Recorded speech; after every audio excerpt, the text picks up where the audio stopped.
When I first came to see the picture here in the Galerie Turquin, I was impressed by the overall effect of it. I had one or two slight reservations at that time, as many people did, because they felt the face of the old maidservant Abra was a bit too grotesque in a way. But gradually, after studying it closely, I came to see her, as we say in English, the fly in the ointment, the feature that makes it a bit of a problem. But in fact, as one of the pivots of the whole composition, her face in counterpoint with the very beautiful face of Judith, which I don't think could be by anyone else except Caravaggio.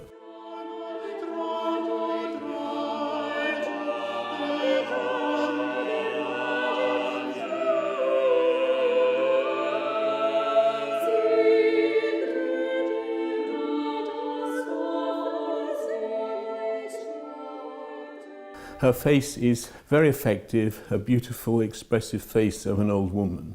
And I now see that as a key feature of attributing the work to Caravaggio. And since the picture has been cleaned, which it was in late 2018, early 2019, I think, it's even more evident. The wrinkles on her face that some people thought were excessively exaggerated now seem to me to be less graphic, less linear, and more painterly, we would say, which is much more in keeping with the technique of Caravaggio. In fact, he'd done quite emphatic wrinkles in lots of his pictures, as early as the Incredulity of St. Thomas in Potsdam, done in Rome about 1602 or 3, and he continues throughout his life. But now, after the cleaning, we can see that the wrinkles are very consistent with him and with his painterly technique. The most striking in giving the attribution to Caravaggio would be, first of all, the figure of Judith. In the book of Judith, which this story is taken from, which was sanctioned by the Roman Catholic Church at the Council of Trent in 1546, Judith is an Israelite widow who decides to defend her nation against the invading Assyrian armies led by Holofernes by dressing up in her beautiful clothes and going to try and seduce him. And in the process, she then cuts off his head. And it says in the book of Judith that he was captivated by the beauty of her face. And not only him, all his men, his soldiers, it was the beauty of her face. And this, I think, has been captured very well by Caravaggio in this image, which in some ways suggests a kind of preference for a certain type of female beauty that he had, because there are reminiscences in it of the figure of St. Catherine that he'd painted much earlier in Rome and is now in the Thyssen-Bornemisza Gallery in Madrid. So the beautiful figure of Judith is one. The technique in which her face is painted is another, including the way her mouth is done, the squiggly black line between the lips, the way the paint is done on the lower lip, which even goes back to earlier works like the Judith in Detroit, done in Rome, but is even more characteristic of contemporary works to this, like the 7 works of Mercy, the Madonna of Mercy, done in Naples in 1606-7, just before I think this was done. Other features that remind one very much of Caravaggio are the technique. I said style and technique. The way in which the brushwork is applied on the long strokes down the curtain.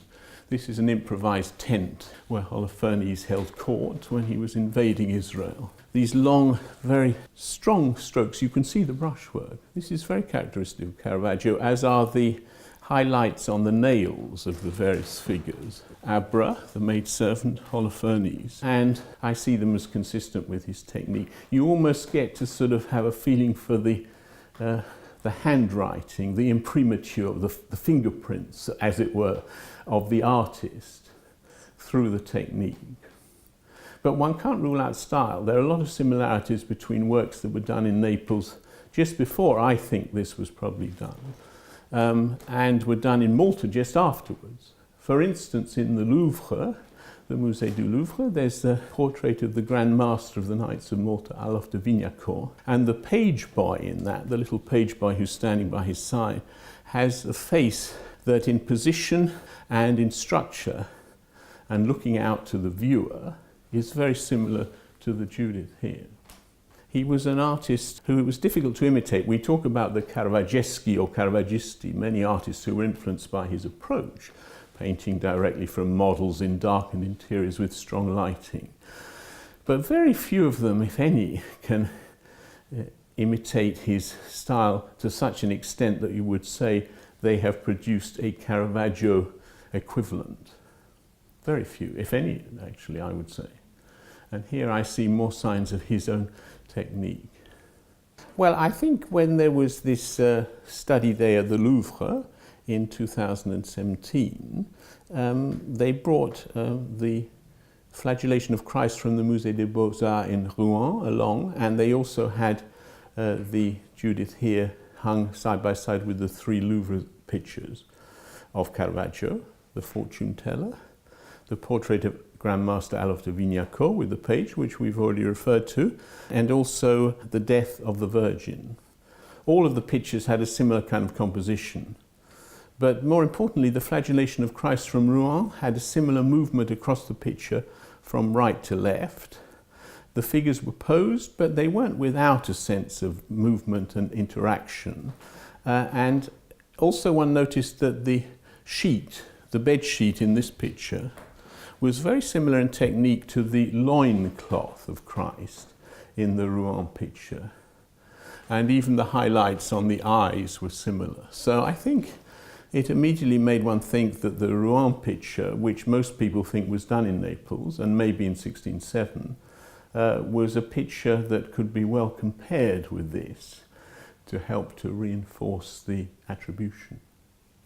The other thing is that this is a reworking of an earlier picture of the same subject that Caravaggio had done in Rome, which was done for Ottavio Costa, a rich Genoese banker in Rome, and is now in the Galleria Nazionale in the Palazzo Barberini in Rome. To me, this must be Caravaggio because the Costa picture wasn't readily shown to artists. Very few people did copies of it, if any, in Rome. I think he kept his pictures quite private, Ottavio Costa.